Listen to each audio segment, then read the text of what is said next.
hari ini permasalahan Palestina mulai kabur, mulai tak nampak, hanya sebagian kecil mulai nampak. Ada orang bahas. Sekarang tak ada lagi, mulai hilang sedikit demi sedikit. Orang-orang sudah tidak lagi membahas dan mengkaji tentang Palestina. Karena harus paham kita Bapak Ibu tentang sejarah Yahudi, Israel, Palestina dan lain sebagainya. Karena kaum munafik hari ini menutupi perang. Dulu ketika permasalahan awal-awal bermunculan, kita boikot semua pasang Palestina gitu. Hari ini dipelihara, manusia-manusia ini dipelihara untuk memang disengaja menyebarkan isu dusta. Buzzer, Masya Allah, tukang serang, tukang isu dusta. Cuman masalahnya Bapak Ibu, kadang kelak di akhir zaman kata Nabi, sanawatul khadda'at, itu muncul masa tipu daya kata. Kita orang yang tidak mengerti ini tertipu dengan bahasa itu. Sudah tahu dia pelaku suap, kita pilih juga. Sampai di sini paham Bapak Ibu? Sudah tahu dia pelaku koruptor, kita pilih juga. Sudah tahu dia itu para orang-orang yang di atas itu munafik, siapapun mereka Pak.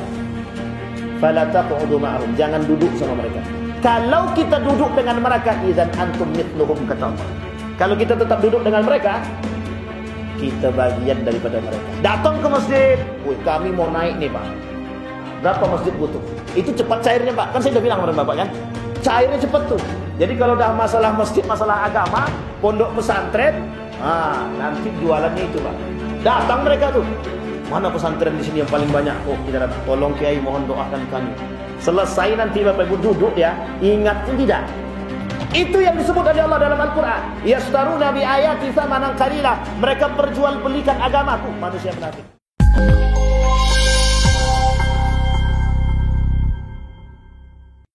Baik Bapak Ibu sekalian yang berbahagia, kita akan coba lanjutkan pembahasan tentang surat Al-Munafiqun dalam Al-Quran.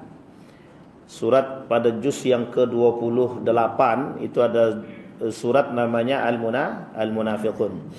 Baik Bapak Ibu, kita kemarin sampai pada ayat yang ke-8. Insyaallah nanti kita coba sambung dari kitab Dr. Aid Al-Qarni tentang 30 alamatan lil munafiqin. Bapak Ibu sekalian yang berbahagia, kemarin saya berangkat ke Bengkalis. Di Bengkalis itu ternyata di desa Pambang itu, ternyata dari Bengkalis itu ke Malaysia dekat. Jaraknya 2 jam ya, jarak 2 jam. Jadi mereka lebih banyak aktivitasnya, kayaknya lebih mudah ke sana Pak Ustaz daripada ke Pekanbaru kata dia. Lebih jauh, kalau kami ke Pekanbaru jauh, bisa sampai 6-7 jam kata dia. Kalau ke Malaysia kami tinggal 1,5 jam atau 2 jam sudah sampai kata dia. Oh iya juga ya. Sehingga Bapak Ibu saya lihat di situ beberapa tempat itu TV-nya itu mereka lebih pada menggunakan TV3. Itu TV3 itu ternyata Malaysia ya. TV3 Malaysia. Jadi pada pagi hari tersebut, jadi TV itu dibuka TV3. Ketika TV3 itu dibuka, materi yang dikaji waktu itu ada pengajian di TV3 itu di subuh hari setelah habis salat subuh, mereka baca Yasin. Habis Yasin, ini apa namanya acara di televisi tersebut. Habis Yasin baca Yasin bersama, habis itu ada kajian. Nah, kajian di subuh hari itu saya tidak tahu ini qadarullah saja, mungkin qadarullah bersamaan gitu. Kajian di subuh hari itu membahas tentang nifaq. Membahas tentang nifaq. Itu di Malaysia. Membahas tentang nifaq dan juga membahas tentang tanda-tanda kecil hari kiamat. Saya bilang ini kebetulan atau bagaimana saya tidak tahu. Tapi saya anggap itu sebuah kebetulan. Siangnya saya buka live YouTube dari beberapa ulama yang ada baik di Mesir, yang sempat saya lihat ada di Indonesia dan ada di Mesir waktu itu. Kajiannya sama. Saya bilang tidak jauh berbeda, artinya kajiannya tentang permasalahan penyakit hari ini. Balik saya dari Pekanbaru, dari Bengkalis ke Pekanbaru. Malam itu saya istirahat lah, hari Kamis terus saya istirahat. Kemudian kami buka channel, kita buka TV, nonton kajian. Pembahasannya juga itu. Saya bilang nih qadarullah semuanya pembahasan tentang itu. Dan saya coba komunikasi dengan teman-teman dan para ulama yang ada di beberapa daerah itu, teman-teman yang ada di beberapa daerah, mereka juga sedang membahas tentang itu. Apa yang mereka bahas? Tentang kemunafikan. Apa yang dibahas oleh mereka? Tentang hubbud dunia, tentang kemerdekaan. Kebetulan tanggal 31 Malaysia kan merdeka ya, hari Sabtu itu. Dan judulnya sama, merdekakah kita katanya. Artinya apa? Di sini permasalahannya banyak sekali dan mereka membahas tentang permasalahan yang sudah dibahas, yang sudah kita bahas tentang masalah nifak, tentang masalah hubbud dunia dan lain sebagainya. Artinya Bapak Ibu sekalian yang berbahagia, mungkin ini adalah tanda yang bisa kita jadikan sebagai pengamatan kita. Betapa hari ini dunia sedang berbicara tentang hal demikian. Ditambah dengan kasusnya Palestina yang belum usai sampai hari ini. Bahkan mohon maaf, hari ini permasalahan Palestina mulai kabur. Mulai tak nampak. Hanya sebagian kecil mulai nampak. Ada orang bahas. Sekarang tak ada lagi mulai hilang sedikit demi sedikit. Orang-orang sudah tidak lagi membahas dan mengkaji tentang Palestina. Bingung Ustaz apa yang mau dikaji? Sebenarnya bukan bingung apa yang mau dikaji, dikembalikan. Karena harus paham kita Bapak Ibu tentang sejarah Yahudi, Israel, Palestina dan lain sebagainya. Karena kaum munafik hari ini menutupi. Jadi bayangkan Bapak Ibu berapa lama kaum munafik itu menutupi sejarah Yahudi, sejarah Palestina. Sampai hari ini orang masih bisa menutupi sejarah Palestina, Israel. Baik Israel dan Yahudi, baik Israel, Yahudi, Zionis. Baik Israel, Yahudi, Zionis dan Palestina. Betapa rapinya mereka tutup sejarah tersebut. Hari ini mulai terkuak sedikit demi sedikit, tapi mulai lemah kita, mulai hilang. Bapak Ibu boleh lihat nanti di sana di HP-HP itu sudah mulai berkurang. Dulu ketika permasalahan awal-awal bermunculan, kita boikot semua pasang Palestina gitu. Hari ini mulai berkurang. Tidak tahu apakah capek dan lain sebagainya, kita nggak tahu. Begitu juga pembahasannya Bapak Ibu ketika kemarin itu, hari-hari yang saya lihat itu tentang itu semua. Artinya hari ini bermunculannya manusia-manusia munafik, bermunculannya perkara-perkara nifak yang memang bisa membuat manusia hancur. Dan orang hari ini mencari kawan. Dalam kajian perang pemikiran Bapak Ibu, dulu kajian itu sangat tidak ada yang menyukai. Saya berapa tahun di Yogyakarta, hampir 12 tahun saya di Yogyakarta itu Bapak Ibu, mulai saya diperintahkan oleh guru saya untuk keliling kampus menyampaikan materi Ghazwul Fikr, perang pemikiran. Dan itu tidak ada yang suka. Tidak ada yang suka. Karena memang itu materi yang tidak tahu apakah tidak suka karena berat, apakah karena tidak suka karena memang tidak ada gunanya untuk dibahas, saya tidak tahu waktu itu. Tapi tidak ada masalah. Dari tahun 2009 kami keliling Bapak Ibu, 2009. Hari ini mata orang terbuka melihat, oh ini loh perang yang sesungguhnya. Sampai di semua tempat, bahkan di beberapa negara sekarang membahas tentang hal demikian. Saya punya kawan namanya Ustaz Ali. Ustaz Ali itu tinggal di Australia, alumni Gontor juga, tinggal di Australia dan dia asli orang Australia. Beliau juga menyampaikan permasalahan sama seperti apa yang kita sampaikan. Tentang kasus, tentang akhlak, semua itu bermuara kata dia. Itu pada perang yang berat kata dia. Perangnya apa? Perang pemikiran. Dan itu berkecamuk Bapak Ibu di mana-mana. Penyebabnya satu Bapak Ibu. Penyebabnya adalah ketika orang sudah terjerumus dalam rasa sakit, penyakit yang disebut dengan nifak. Penyakitnya munafik. Nifak penyakitnya, pelakunya munafik. Nah hari ini Bapak Ibu, musuh berat umat muslim itu. Musuh beratnya umat muslim adalah orang Islam itu sendiri. Jadi musuh kita hari ini adalah orang Islam itu sendiri. Yang paling berat. Yang lain memang musuh, tapi yang paling berat adalah umat Islam itu sendiri. Yahudi, Nasrani, betul, memang musuh kita. Mereka nggak akan senang sama kita Pak sampai kita ikut agama mereka. Memang itu yang diinginkan oleh mereka. Yahudi punya cita-cita Abrahamic religion. Itu cita-cita Yahudi. Cita-cita Yahudi ingin mengembalikan kepada agama nenek moyang. Namanya Abrahamic religion atau agamanya Ibrahim. Itu yang ingin mereka kembalikan. Sama Pak, misi misionaris itu sama. Rashidi, bukan Rashid tapi Rashidi. Ini mesti terkenal bapak-bapak tua-tua ini mesti tahu. Zaman dulu ada namanya Rashidi. Membahas tentang hal demikian sudah lama Pak. pasca kemerdekaan Republik Indonesia 1945. Beliau sudah berbicara tentang itu. Buya Hamka sudah berbicara tentang hal demikian. Dan itu Bapak Ibu sekalian yang berbahagia tentang Yahudi, Nasrani. Dan misi Nasrani sama. Gospel. Itu misi Bapak Ibu. Gospel itu apa? Tentang permasalahan agama Tuhan. Yang ingin mereka kembangkan. Kalau kita tak mau, kalau kita masuk ke agama mereka, mereka senang.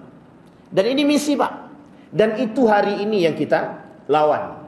Salah satu tanda kemunafikan yang besar itu yang pernah kita sampaikan dari nomor 1 sampai nomor 14 yang sudah kita sampaikan pada nomor 14 tersebut.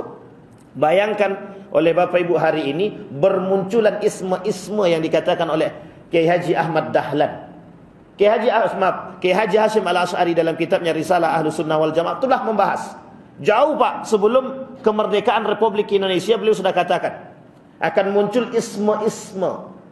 Isme-isme tersebut apa? Kelompok-kelompok yang berbau hari ini kita bisa lihat ada liberalisme, feminisme, sinkritisme, pokoknya isme-isme aja di belakang. Dan itu semua beliau sebut aliran sesat. Beliau sebut sebagai aliran sesat. Siapa yang memunculkan itu? Islam. Siapa yang berpegang teguh pada kelompok-kelompok isme tersebut? Orang-orang muslim. Kaum liberalisme hari ini berjaya di Indonesia, orang Islam. Pemimpinnya orang Islam. Sekulerisme di Indonesia, orang Islam. Pluralisme, orang Islam. Feminisme, orang Islam. Materialisme, orang Islam. Rasionalisme, orang Islam. Semuanya orang Islam. Apa tujuan mereka Bapak Ibu? Menjauhkan kita dari nilai agama. Menjauhkan kita dari orang yang taat beragama. Dan misi itu tercapai. Misi itu tercapai apa tidak? Bapak Ibu boleh lihat hari ini. Tercapai atau tidak tercapainya Bapak Ibu boleh lihat hari ini. Bagaimana peran mereka dari tahun 1990 sampai hari ini. Mereka tinggal memetik hasilnya Bapak Ibu. Tidak perlu capek-capek kata dia hari ini. Karena semua orang sudah munafik kata dia. Coba bayangkan. Dia pengen jadikan kita munafik. Semua orang hari ini munafik kata dia. Bahkan Allah sebutkan dalam Al-Quran dalam surat Al-Munafiq itu tentang sekalipun kita mengajak mereka untuk beristighfar kepada Allah, la yaghfirallah kata Allah. Sama kata Allah, mereka kata mereka tidak akan mungkin. Lan itu tidak akan mungkin. Nah, itu bahasanya. Tidak akan beristighfar kepada Allah. Jadi Bapak Ibu, kalau kita melihat karakter orang-orang munafik itu berat Bapak Ibu bagi kita. Karena itu musuh dalam selimut yang berada di sekeliling kita. Baik dia sama kita di depan, di belakang kita tak tahu baik apa tidak. Nah, ini yang menjadi perhatian kita hari ini. Memang kita hari ini berhadapan dengan mereka. Yang bisa selamat itu siapa?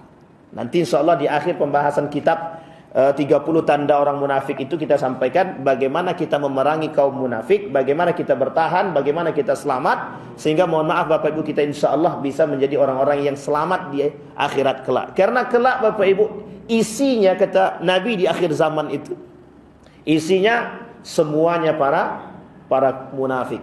Dari Islam itu munafik. Nanti ketika Nabi Isa turun, setelah Nabi Isa turun, barulah semuanya yang tadinya kafir, yang tadinya munafik, mereka kemudian menjadi orang-orang yang Islam, yang baik, dan kemudian dimatikan oleh Allah. Sampai kemudian datanglah hari kiamat yang terakhir. Bapak Ibu sekalian yang berbahagia, maka kita berdoa kepada Allah, semoga kita tidak ketemu dengan hari kiamat. Aswa'ul qaum, seburuk-buruknya kaum. Baik, kita masuk pada ayat yang ke-9 Bapak Ibu. Tahdzirul mu'minin min akhlaqil munafiqin wa amruhum bil infaq fi sabilil khair. Ya ayyuhalladzina amanu la tulhikum amwalukum wala auladukum an dzikrillah wa man yaf'al dzalika ulaika humul khasirun. Karakter orang munafik dalam surat ini, dalam surat Al-Munafiqun itu sudah kita bahas Bapak Ibu, hubud dunia, cinta terhadap dunia. Bahkan Allah lingkari Bapak Ibu kalimatnya la tulhikum amwalukum wala auladukum. Jangan sampai harta-harta kalian kata Allah, jangan sampai anak-anak kalian kata Allah itu menjadi penghalang kalian untuk ingat kepadaku. Harta. Kalau kita berbicara masalah harta dah tuntas Bapak Ibu. Dah tuntas. 1 jam ulama tersebut membahas tentang hubud dunia. Bahkan kita hari ini Bapak Ibu sudah keliling beberapa masjid, pembahasan cuma sama hubud dunia. Karena kata Allah, kami melarang kalian 6 perbuatan kata Nabi. Apa 6 perbuatan tersebut yang dilarang oleh Allah? Salah satu di antara 6 perbuatan tersebut hubbud dunia. Jangan cinta dunia kata dia. Dia kalau dah terjerumus dalam cinta dunia dah habis kita Bapak Ibu. Dah habis. Makanya mohon maaf Bapak Ibu, semua bisa mereka otak-atik. Orang yang cinta terhadap dunia itu semua bisa mereka pegang. Kalau sudah di tangan mereka dunia tadi, mereka tidak mau lagi kepada Allah. Makanya kita nasihati atau tidak kita nasihati tak ada guna. Tapi kita tak boleh frustasi, kita tak boleh nyerah. Tetap harus kita nasihati meskipun bahasanya di dalam Al-Quran tadi diberikan nasihat atau tidak, diajak beristighfar atau tidak, itu sebenarnya sama saja bagi kaum munafik, karena hati mereka sudah tertutup. Kata Ali bin Abi Thalib dalam hadisnya itu, di dalam hati mereka itu ada penyakit nifak, yang penyakit nifak itu ditandakan dengan nuqtatus sauda. Jadi nuqtatus sauda itu artinya tinta hitam. Tinta hitam itu semakin hari semakin besar Pak, kalau kita terus bermaksiat. Jadi dalam hati kita ni ada tinta hitam. Kalau kita melakukan melakukan perbuatan maksiat, tertanam Pak tinta hitam. Nah, tinta hitam itu makin hari makin besar kalau setiap hari kita bermaksiat kepada Allah. Setiap hari kita bermaksiat. Baik Bapak Ibu. Wa anfiqu mimma razaqnakum min qabli an ya'tiya ahadakumul maut fayaqula rabbi laula akhartani ila ajalin qarib fa asaddaqa wa akub minas salihin. Ini dalam surat Munafik Pak. Ini cerita para ulama yang mengatakan ada orang mati kemudian minta hidupkan kembali oleh Allah, tolong hidupkan aku kembali, kelak niscaya aku akan berinfak. Kita sudah bahas di nomor yang ke-12. Orang munafik itu tidak akan mungkin mau berinfak. Kalaupun dia mau berinfak, sedekah, hibah, mesti ada maunya. Dia mesti ada maunya. Nah, hari ini Bapak Ibu boleh lihat. Baru lihat manusia-manusia hari ini itu memberikan sesuatu kepada kita mesti ada maunya. Apalagi sekarang. Nih sekarang dah musim nih Bapak Ibu. Ini musim namanya musim bagi-bagi.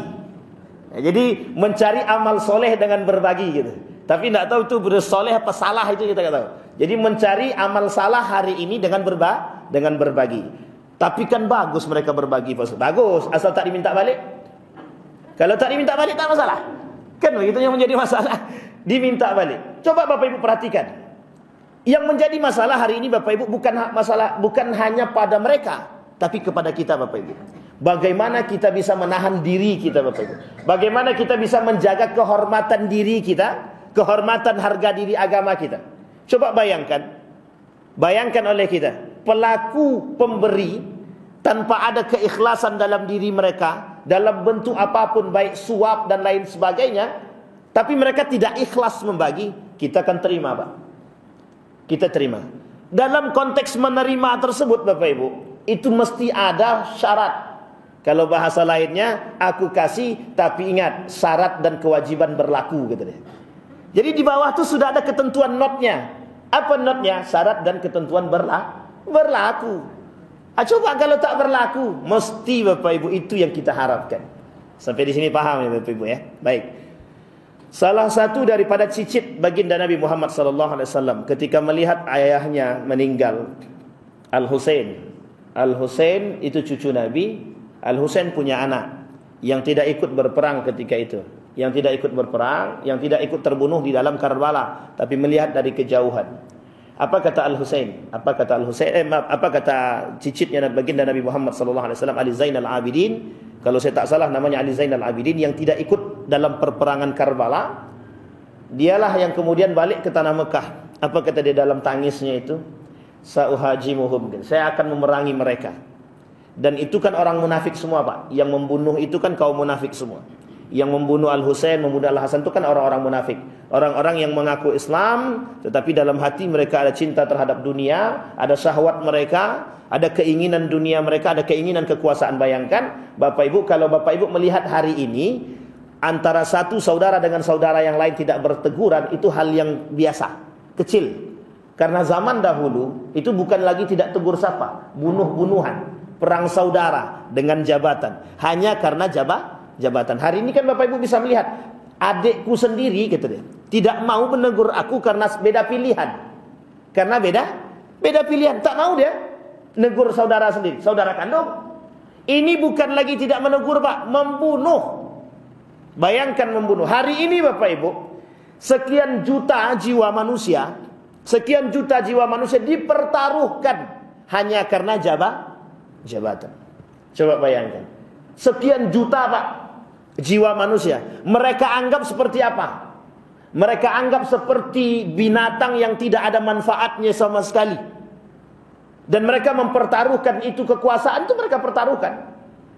Yang penting aku duduk, mau kalian selamat atau tidak selamat tak urusan. John F. Kennedy itu ketika tidak mau ikut perintahnya kaum Yahudi yang ada di Amerika, itu mereka bunuh, Pak. Mereka bunuh. Di Indonesia itu pernah terjadi. Orang-orang yang ingin membocorkan tentang para koruptor, para pelaku kezaliman di negara ini, itu hilang begitu saja, Pak. Hilang begitu saja. Dipenjarakan. Yang melakukan kebenaran itu tertolak. Jadi memang sebenarnya begini bahasanya, Pak. Yang bersih dan yang kotor. Yang kotor, kalau bersih ini mendekat kepada yang kotor, itu tersingkir secara kesendirian. Atau kalau ada di antara yang kotor ini yang bersih, itu akan mereka singkirkan, Pak. Jadi ini hukum. Jadi yang kotor dan yang bersih itu tidak akan bisa dicampur, Pak. Bagai minyak dan air yang tak bisa tercampur. Itu nampak, Bapak Ibu. Kenapa saya katakan demikian? Karena sudah banyak kasus, Bapak Ibu. Pelakunya siapa? Umat muslim. Mengaku Islam. Salat dia, bersedekah dia karena manusia. Nifak dia, Pak. Pelaku kemunafikan. Bayangkan Bapak Ibu, itu kasus kita hari ini. Maka kata orang yang meninggal tadi berbicara kepada Allah, kembalikan kami ke muka bumi ini, fa asaddaqa wa akum minas salihin. Aku berjanji, kata dia, akan menjadi manusia yang rajin sedekah, ikhlas karena engkau, kata dia. Dan aku akan menjadi orang-orang yang saleh. Tapi mungkinkah Allah mengembalikan kematian tersebut, kehidupan kembali? La yasta'khiruna sa'at wa la yastaqdimun. Allah tidak akan lakukan itu. Tak akan. Meskipun bagi Allah mungkin, tapi Allah tidak akan lakukan, Pak. Dan itu penyakit kaum munafik yang sudah kita sampaikan kemarin itu pada nomor yang ke-12. Mereka tidak akan pernah mau berinfak. وَلَنْ يُؤَخِّرَ اللَّهُ نَفْسًا إِذَا جَاءَ أَجَلُهَا وَاللَّهُ خَبِيرٌ بِمَا تَعْمَلُونَ. Tidak mungkin bagi Allah mengembalikan itu. Perbuatan yang mustahil, kata dia. Karena apa? Karena mereka sudah diperlihatkan kepada mereka ini amal ibadah mereka. Jadi ketika mereka sebelum keluar ruh dari jasad mereka itu sudah ditampakkan oleh Allah. Selama 40 hari itu Allah tampakkan. Kita tuh diberi tanda, cuman kita tak sadar dengan tanda tadi. Dia kalau sadar tak jadi mati, Pak.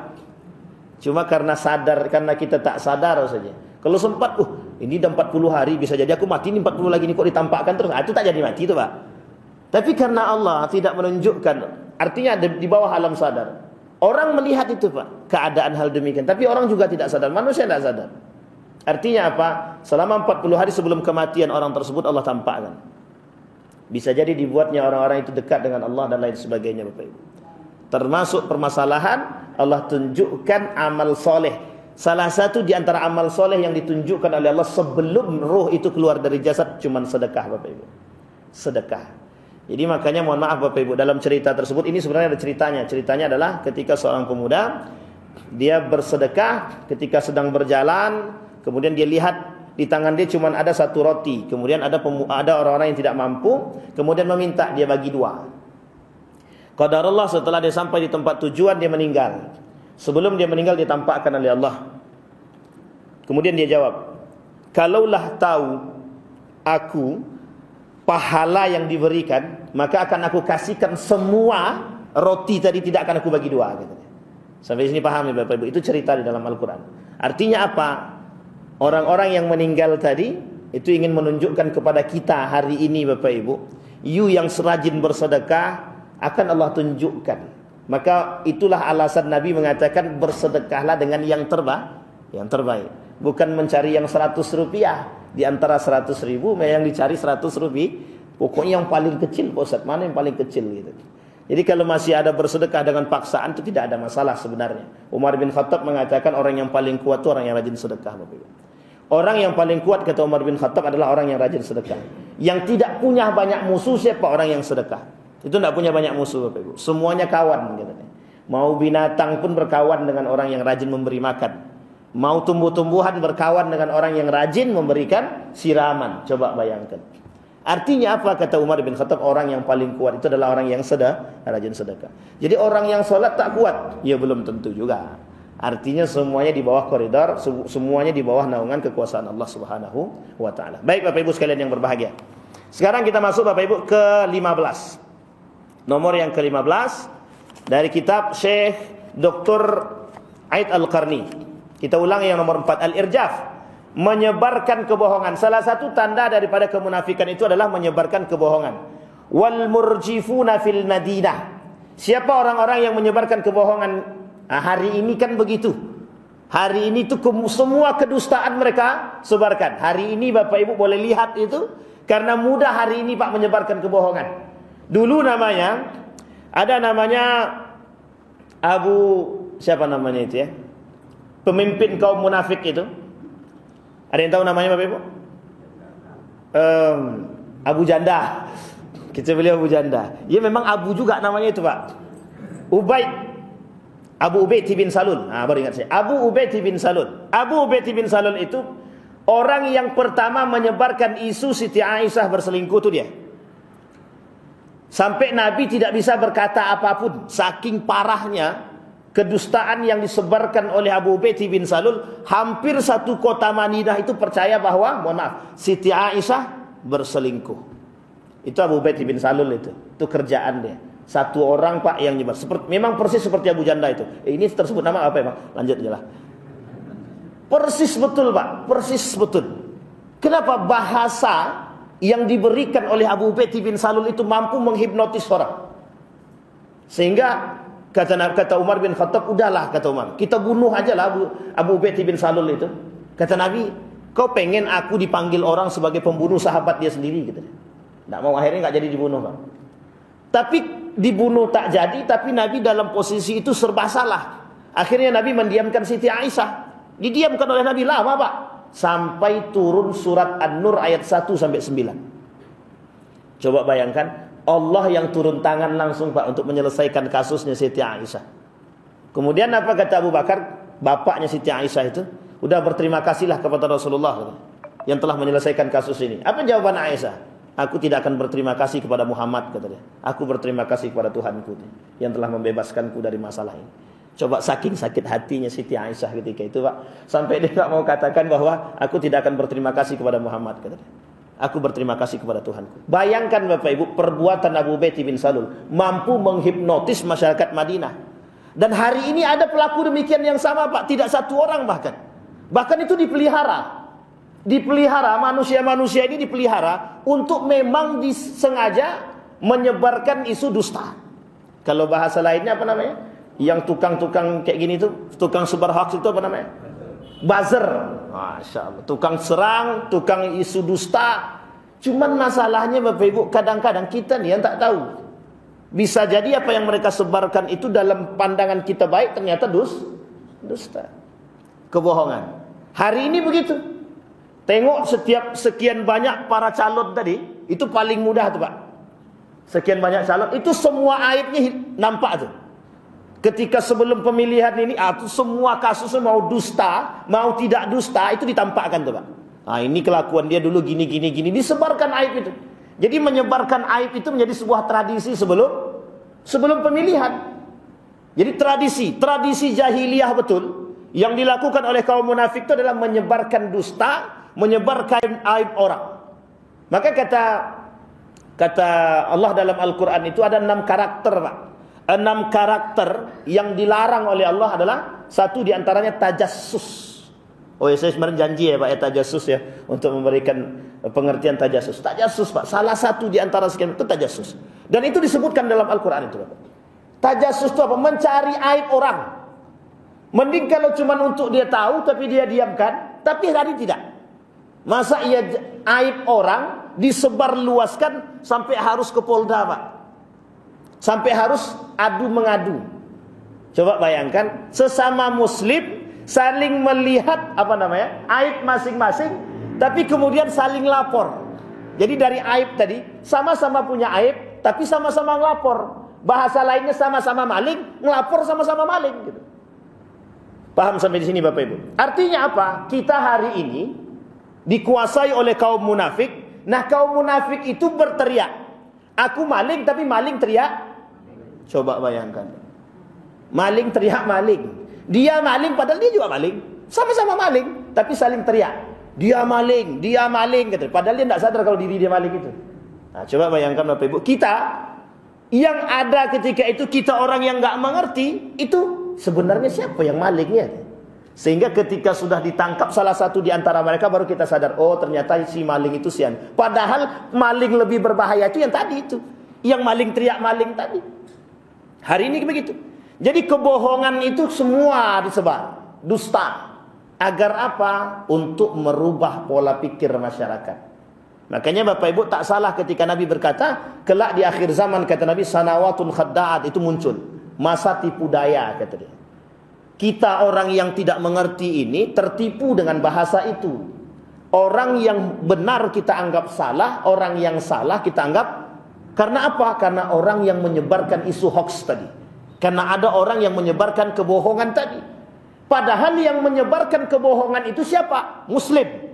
Dia tahu konsekuensinya sebagai orang yang beriman. Dia tahu konsekuensinya sebagai orang yang Islam atau Muslim. Apa konsekuensi daripada menyebarkan kebohongan tersebut? Konsekuensinya adalah perpecahan umat Islam itu sendiri. Itu yang paling besar Bapak Ibu. Kalau masalah kemunafikan pada diri dia pribadi, tapi dampak daripada perbuatan kemunafikan dia adalah terpecahnya umat Islam. Coba bayangkan, yang memecah kita siapa? Umat Muslim itu sendiri. Baik Bapak Ibu, kalau ada pertanyaan Bapak Ibu boleh yang ingin bertanya silahkan Bapak Ibu. Tak perlu nunggu dibuka bab pertanyaan, karena ini memang masalah munafik ini agak berat sedikit. Yang ke-15, al-i'tiradu 'anil qadar, mengingkari takdir. Ini sudah memang begitu keadaannya Bapak Ibu. Orang-orang hari ini tidak percaya lagi dengan takdir. Qadarullah, kata dia. Tidak ada takdir-takdir itu. Yang merubah itu ya akal manusia lah. Kalau kau kerja ya dapat, kalau tak kerja ya sudah, kata dia. Paham Bapak Ibu maksud saya? Kalau kau tak kerja ya tidak mungkin kaya. Yang kaya itu yang kerja. Yang berduit itu yang kerja. Makanya kalau tidak kerja tidak akan ada duit. Sekarang pertanyaannya, ada tidak orang kerja dari pagi sampai malam? Ada. Banyak tidak duitnya? Tidak juga. Artinya apa? Kadang otak ini tak sejalan tuh Pak. Apa yang dia logikakan kadang-kadang tak sejalan. Karena mereka ingin mengingkari takdir tadi. Karena mereka ingin mengingkari kuasa ilahi. Karena mereka ingin mengingkari hal demikian. Tapi ada kelompok sebaliknya Bapak Ibu. Kelompok sebaliknya. Kerjanya cuma percayanya kepada, dia cuma bilang itu semua takdir Allah. Aku miskin, takdirnya Allah, kata dia. Pokoknya aku mau sembahyang aja. Mau sholat aja, beribadah saja. Masalah makan sudah Allah turunkan. Allah Maha Kuasa. Itu sudah takdir, kata dia. Oh gitu pula ya. Jadi miskin sudah takdir, kaya takdir, kata dia. Jadi miskin takdir, kaya takdir. Betul Bapak Ibu. Begitukah konsep mereka berfikir? Ya. Itu bermunculan Pak. Ada kelompok yang mengingkari Allah, ada kelompok yang juga tidak mau bekerja, mengingkari pekerjaan, mengingkari usaha. Dan kelompok itu disebut dengan ada Jabariyah, ada Qadariyah. Dan kelompok ini kata para ulama, termasuk salah satunya Syekh Hasyim Al-Asari mengatakan kelompok masuk dalam kategori kelompok aliran sesat. Kami tidak mau kerja, pokoknya kami berdoa sembahyang saja. Kalau Allah Maha Kuasa pasti diturunkannya makanan dari langit, gitu. Rupa tak juga sampai-sampai lah, capek lah, dah sampai pula hitam jidatnya lah, saking sujudnya rajin, tapi tak juga datang makanan depan tu. Artinya Bapak Ibu, kita dituntut berikhtiar, dituntut untuk ikhtiar. Allah datangkan rezeki itu bagi orang yang bertakwa betul, yang tidak mengingkari ikhtiar. Karena ikhtiar, konsep ikhtiar itu Allah turunkan agar manusia tahu bagaimana hidup berproses itu Bapak Ibu. Sampai di sini paham ya Bapak Ibu ya? Baik. Mengingkari takdir. Karena memang mengingkari takdir. Nah hari ini Bapak Ibu, orang-orang yang mohon maaf, orang-orang yang cinta terhadap dunia, kekuasaan dan jabatan dan lain sebagainya itu, mereka sedang berusaha mengingkari takdir. Pokoknya aku pasrah, menang atau kalah tetap aku pasrah. Aku serahkan kepada Allah. Itu bullshit, bohong. Kenapa kita katakan bullshit itu, Pak? Mesti tak mau. Apapun itu, nanti akan dia cari kesalahannya, Pak. Kau kalah, tidak bisa. Tapi katanya di awal, aku serahkan kepada Allah, katanya. Tapi setelah kalah, tak jadi diserahkan kepada Allah, Pak. Diserahkannya kepada kuasa hukum. Setelah diserahkan kepada kuasa hukum, ajukan banding dan lain sebagainya. Sampai di sini paham maksud saya, Bapak Ibu? Orang sudah tak lagi banyak mau mengingkar, orang sudah lagi tidak mau percaya dengan takdirnya Allah. Memahami konsep takdir itu bagian daripada keimanan dan itu akidah. Tidak bisa tidak, Pak. Tidak bisa tidak. Mati itu sudah takdir Allah, betul, Pak. Tapi sebelum kita mati, Bapak Ibu, sebelum kita mati, kita diberikan oleh Allah konsep ikhtiar untuk mencari mati yang baik itu, Pak. Kalau kita sudah tahu mati itu takdirnya Allah, Pak, dan baik dan buruknya kita sudah paham, Bapak Ibu, tidak perlu kita sholat, kan? Tidak perlu kita sholat. Kalau tahu baiknya dia akan sholat terus. Kalau tahu buruknya dia nggak mau, Pak. Artinya apa? Manusia diberikan pilihan. Sebelum dia mati, dia berhak mencari mati yang mulia. Dia berhak mencari mati yang mulia. Bapak datang ke masjid, tahajud dan lain sebagainya, itu mencari mati yang mulia, Pak. Tujuan akhirnya itu mencari mati yang mulia. Setelah mati, mau mati dia kecelakaan, kayak mau mati dia kemudian mohon maaf dalam kondisi yang baik, atau tiba-tiba tidur kemudian mati dan lain sebagainya. Kalau sudah terjadi, sudah takdirnya Allah. Disitulah yang disebut dengan ketika orang berusaha, dia kemudian harus menghadirkan Allah dalam hasil usaha dia, yang disebut dengan tawakal. Kalau enggak, tidak bisa, Pak. Nah, yang tak mau itu hari ini, Pak.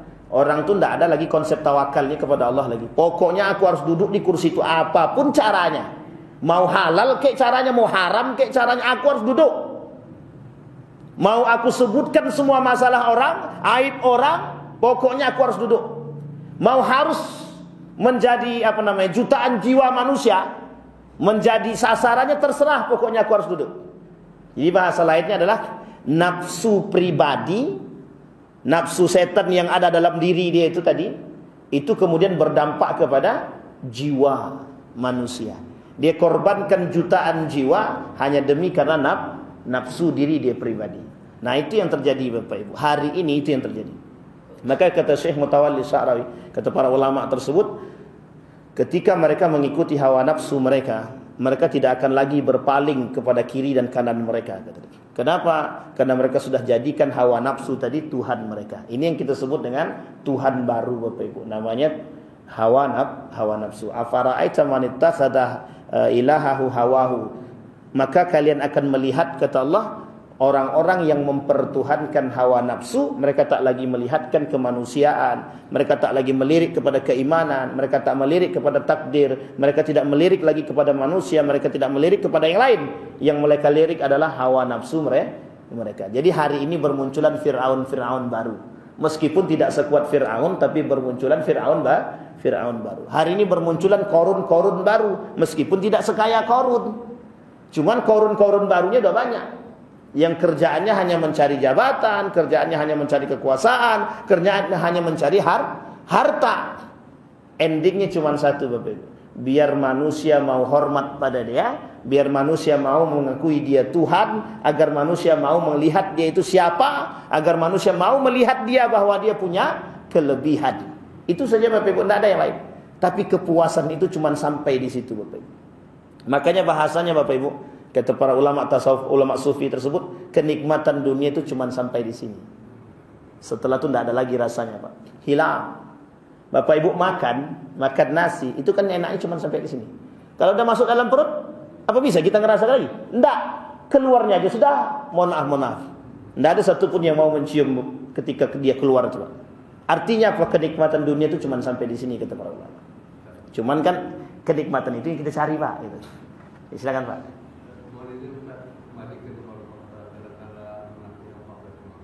Boleh, Pak, silakan, Pak. Sebagai selainnya umat yang punya iman lemah, menghadapi orang-orang yang yang bersifat munafik, ada nggak arahan dari sunnah atau Quran dan hadis bagaimana kita menyikapi itu? Baik, Bapak Ibu, ada, Pak. Ada, kata Nabi.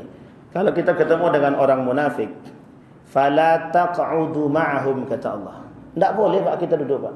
An idza sami'tum ayati yustahza'u bihi. Kalau kalian lihat nanti orang munafik, mereka membicarakan ayatku, kata Allah, tapi mereka mengingkari ayat tersebut. Itu karakter munafik adalah ketika disebutkan ayat Allah mereka berpaling. Artinya apa? Ketika mereka berani menyampaikan ayat tadi, tapi mereka bukan pelakunya Pak. Jadi munafik itu kabura maktan. Orang juga berbicara tentang ayat Al-Quran, tapi dia mengingkari ayat itu. Dia cuma menyampaikan, tapi dia tak menjalankan. Itu juga bagian daripada kemunafikan. Kata Allah dalam Al-Quran, fala taq'udu ma'ahum. Jangan kalian duduk sama mereka. Ini mohon maaf Bapak Ibu ya, mohon maaf, jangan tersinggung. Jangan tersinggung. Sudah tahu dia pelaku suap, kita pilih juga. Sampai di sini paham Bapak Ibu? Sudah tahu dia pelaku koruptor, kita pilih juga. Sudah tahu dia itu para orang-orang yang di atas itu munafik, siapapun mereka Pak. Fala taq'udu ma'ahum. Jangan duduk sama mereka. Kalau kita duduk dengan mereka, idzan antum mithluhum, kata Allah. Kalau kita tetap duduk dengan mereka, kita bagian daripada mereka. Karakternya kan banyak. Ada orang yang menjual agama Allah, munafik. Makanya saya bilang Pak, masalah agama itu adalah masalah musiman. Kenapa masalah musiman? Nanti pas pilkada, pas pilres, pilek, pilkada dan pil ekstasi sekalipun, itu jualannya agama. Datang ke masjid, wih kami mau naik nih Pak. Nah, berapa masjid butuh? Itu cepat cairnya Pak. Kan saya udah bilang sama Bapak kan, cairnya cepat tuh. Jadi kalau dah masalah masjid, masalah agama, pondok pesantren, nanti jualannya itu Pak. Datang mereka tuh. Mana pesantren di sini yang paling banyak? Oh kita datang. Tolong Kiai mohon doakan kami. Selesai nanti Bapak Ibu duduk dia, ingat pun tidak. Tembok yang lecet pun tak terbersihkan. Artinya apa Bapak Ibu? Jualan. Itu yang disebut oleh Allah dalam Al-Quran. Yashtaruna bi ayati tsamanan qalila. Mereka perjualbelikan agamaku. Manusia munafik. Pada nomor yang ke-8 kalau saya tak salah tuh. Artinya apa Bapak Ibu? Agama sebagai isu sara, masih ingat ya? Isu sara. Itu akan menjadi isu Pak. Tetap akan menjadi isu untuk mendulang suara. Isu sara tetap akan menjadi isu untuk mendulang suara. Kami cinta kok. Cinta saya apa? Cinta dunia, iya. Cinta kekuasaan, iya. Cinta harta, iya. Maka Bapak Ibu sekalian yang berbahagia, mohon maaf Bapak Ibu. Kalau bahasa guru saya itu ada namanya setan berkalung surban. Saya tak mau nyindir siapa-siapa sebenarnya, tapi itu bahasanya begitu dalam buku itu. Ustadz Profesor Dr. Ali Mustafa Ya'qub, Imam Istiqlal sebelumnya yang sekarang ini, itu beliau menulis buku judulnya Setan Berkalung Sorban. Ini sebenarnya kalau disampaikan agak berat sedikit Bapak Ibu. Artinya apa? Banyak orang-orang yang mengaku, mohon maaf, intelektual mengaku menjadi orang agamawan, agamawan menjadi intelektual. Intelektual tidak ada masalah. Orang yang mengerti agama yang intelek itu bagus Pak. Tapi yang bermasalah adalah ketika orang yang intelek kemudian menjadi agamawan, kalau dia tidak kuat iman terselewengkan. Artinya apa? Orang yang intelek kemudian agamawan, yang ditakutkan adalah mereka memperjualbelikan agama. Atau bisa jadi sebaliknya. Sama Pak. Artinya agama menjadi isu yang hangat untuk diperbincangkan dan diperjualbelikan. Sehingga apa yang terjadi Bapak Ibu, mohon maaf, kemunafikan dalam diri mereka. Jadi mereka berani menjual agama tadi hanya untuk kepentingan pribadi. Kalau Bapak Ibu bertemu dengan orang demikian, maka kita tak boleh duduk dengan mereka. Artinya gini Bapak Ibu, bukan tidak boleh berteman, tidak boleh duduk. Nanti duduk dia. Misal mohon maaf, ada kaum munafik. Nah, tahu kita kemunafikan dia, kemudian dia ceramah, kita duduk Pak, kita ikuti dia Pak. Kita tahu tuh orang-orang yang misalkan mereka kerjanya cuma mencari duit aja. Itu kita tahu Pak. Kalau kita tahu Bapak Ibu, jangan pernah duduk dengan orang-orang itu Pak. Sulit Pak, karena bisa jadi kita yang tertipu dengan bahasa mereka Pak. Orang-orang ini pandai Pak. Orang munafik itu lisannya sudah terjaga dan terlatih untuk berbohong. Orang munafik itu lisan mereka terjaga dan terlatih untuk berbohong. Bapak Ibu tahu Syiah ya? Syiah punya satu sifat namanya taqiyah. Dan konsep taqiyah ini wajib mereka pertahankan Bapak Ibu untuk menutupi kebohongan mereka. Jadi disebut dengan taqiyah. Taqiyah itu adalah cara mereka untuk menutupi kebohongan. Sampai sini ngerti Pak ya? Oke Pak ya? Baik, ada pertanyaan lagi Bapak Ibu? Silakan. Tidak usah malu Bapak Ibu. Ini masalahnya masalah agak sedikit sensitif. Tapi harus kita sampaikan Bapak Ibu. Kenapa harus kita sampaikan? Biar kita ini sadar Bapak Ibu. Sudah lama kita ini dijajah Bapak Ibu, sudah cukup. Makanya mohon maaf Bapak Ibu, kalau bahasa saya Bapak Ibu, kita merdeka secara lisan, tapi kita tidak pernah merdeka secara hati. Kita itu merdeka secara lisan, tapi kita tidak pernah merdeka secara hati. Kita tidak pernah merdeka Bapak Ibu. Kenapa kita tak pernah merdeka? Kita katakan, hari ini mohon maaf, umat Islam tidak bisa berbicara luasan, tapi yang lain bisa berbicara. Oh, ini konteksnya Bapak Ibu. Artinya apa? Kita dijajah oleh teman sendiri. Kalau dulu yang jajah tahu Pak musuhnya Pak. Kalau sekarang yang jajah kita teman sendiri, nak dibunuh kawan sendiri, tak dibunuh dia jajah awak. Nah, coba bayangkan Bapak Ibu. Yang menjajah kita adalah teman sendiri. Nak kita bunuh kan tak mungkin. Sama seperti keadaan Nabi tadi. Nak dibunuh oleh Umar bin Khattab, dia sahabat Nabi. Tak dibunuh dia merajalela. Akhirnya apa yang dilakukan? Mohon maaf, itu yang terjadi hari ini Bapak Ibu. Para kaum munafik itu masuk dalam struktur. Ketika mereka masuk dalam struktur, mereka punya jaringan Pak. Apa yang mereka buat? Mereka kuasai Pak. Coba bayangkan hari ini, kekuasaan mereka, para penguasa, mereka pada munafik semua. Ketika kemunafikan mereka menjadi kunci bagi mereka, mohon maaf, kamuflase mereka nampak semua Pak. Kita berdoa kepada Allah, tampakkan keburukan mereka. Nampak Pak. Tapi setelah nampak itu gimana? Apa peran kita? Diamkah kita? Tetap berdoakah kita? Salah satu perbuatan yang baik bagi kita adalah jangan pernah bersanding dengan mereka Pak. Nah itu masalah kita hari ini Pak. Masalah kita hari ini di situ. Kecuali bagi mereka yang mengerti agama, alim, saleh dan kuat, dan mampu mereka merubah, maka dianjurkan untuk merubah. Kalau tidak, nah itu cuma dua pilihannya Pak. Kalau tak kuat iman, awak masuk. Kalau kuat iman, awak bertahan. Nah, sama hari ini Bapak Ibu, kalau kita tidak kuat iman, kita terjerumus. Tapi kalau kita kuat iman, kita sudah menjaga kehormatan agama, kehormatan harga diri kita. Apa contohnya? Suap. Kalau kita masih menerima suap, berarti kita tidak kuat iman, kita yang hancur Pak. Kita bersama dengan mereka. Tapi kalau kita kuat iman, maka kehormatan kita Allah jaga Pak. Berani Bapak menolak 100.000. 100.000 Ustaz kami tolak. 1 juta? Mikir lu Ustaz. Saya tak mau sampai ini kalau tak pakai ini Pak, saya sebutkan nama-namanya semua. Saya sebutkan Pak nama-namanya. Cuman karena pakai kamera Pak tak jadi saya sebut. Agak bertahan sedikit. Sampai di sini paham Pak ya. Sampai mohon maaf Bapak Ibu, ketika kami di Yogyakarta, saya bersanding dengan pimpinan pusat Muhammadiyah. Maksudnya saya menjadi asisten beliau lama Pak. 7 tahun lamanya. Dan itu beritanya semua insyaallah valid Pak.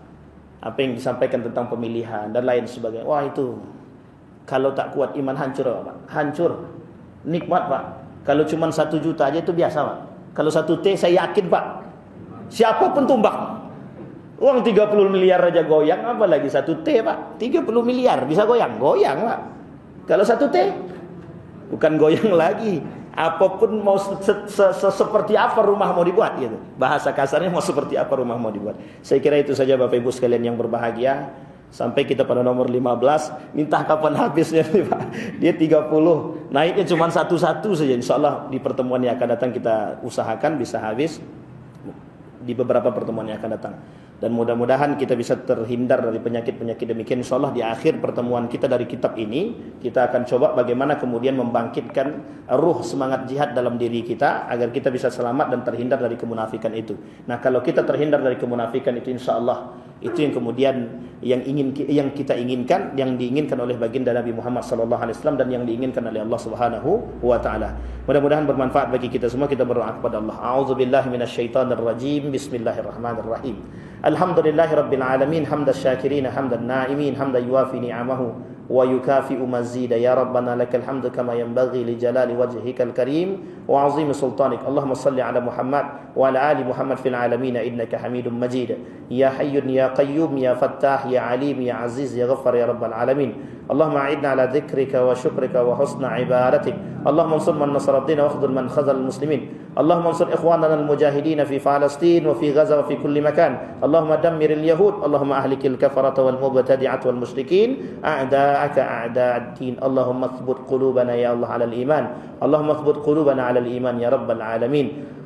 Rabbana atina fid dunya hasanah fil akhirati hasanah wa qina azabannar. Walhamdulillahirabbil alamin. Assalamualaikum warahmatullahi wabarakatuh.